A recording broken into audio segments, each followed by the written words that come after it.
is her block print canvas, and you could totally do this as a roll it up in your pool bag kind of canvas. It comes in 3 different colorways. So this is, we're gonna call this the pink and blue.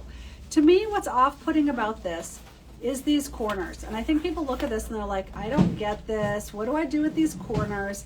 And I feel like they're gorgeous canvases, but these corners throw people off. So Kelly and I set out at about the 9th hour to solve that problem. So the first thing to do when you have a dilemma like that is to do a thread count. And I learned that actually in a class probably about 15 years ago from Carolyn Hedge Baird. And there are 13 threads down and 13 threads across. Well, we're not really going to go to a book and find a 13 over 13 stitch, most likely.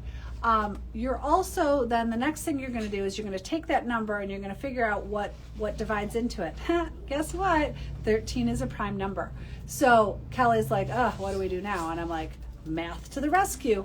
So what you're going to do is you're going to take these 13 by 13 squares and you're going to turn it into quadrants by stitching a line, a 10 stitch down the middle and a line down the middle. So now you've taken your 13 by 13 space and you've made it into a 12 by 12 space.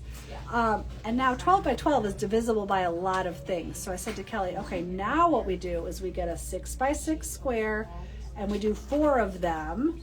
And you could have even drilled that down farther, but we found a fantastic stitch for 6 by 6. So you're gonna take this 13 by 13 square, do a line of 10 stitches, a line of 10 stitches. Now you have 4 6 by 6s, right? 6 plus 1 plus 6 is 13. 6 plus 1 plus 6 is 13.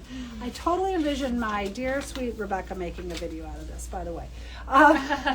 So we dug into our books, and because Carolyn was on the brain, Kelly pulled out one of her favorite Carolyn Hedge Baird books, which is always misleading. This is the one you own that you Yes, and I don't do any Easter stitching. It's very misleading because it says Merry Easter Eggs, but it's really, really great stitches for smaller areas. Carolyn has a chapter called Borders and Stripes over 6 canvas threads. So Kelly's like, oh, you tell me 6 is the magic mathematical number? I've got you.